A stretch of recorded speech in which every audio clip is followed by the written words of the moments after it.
মা, বাবা, আমি ভাবছি আজ আমি গ্রামে নানা বাড়ি যাব। কিছুদিন সেখানে থাকব।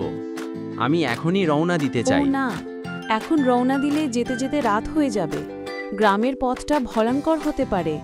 জঙ্গলের ভিতর দিয়ে যেতে হবে। চাই না তুমি একা যাও। কয়েকদিন পর সবাই একসাথে যাব, তখন যেও। না, না, আমি আজকেই যাব। বাবা, তুমি মাকে বলো না। আহা, রহিমা, এত করে যখন বলছে যাক না। ঠিক আছে বাবা, যাও। কিন্তু মা কি বলছে মনে আছে তো? সাবধানে যেও। অবশেষে বাবা মা রাজি হওয়ায় রাহুল রওনা দিল। তারপর রাহুল বাসে চড়ে যেতে থাকে। যেতে যেতে রাহুল বাসের জানালা দিয়ে প্রকৃতি উপভোগ করতে থাকে।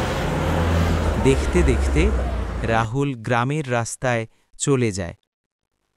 কিন্তু রাহুল বাস থেকে নামার পর দেখে সন্ধ্যা হয়ে গেছে।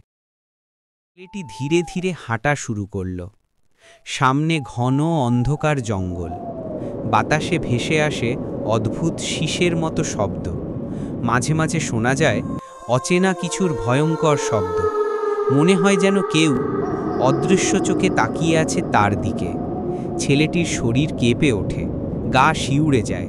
তবুও সাহস করে সে হাঁটতে থাকে অন্ধকারের ভেতর। সে কি বেঁচে ফিরবে, নাকি জঙ্গলেই লুকিয়ে আছে ভয়ঙ্কর কিছু? জানতে হলে অপেক্ষা করো পরবর্তী পর্বে।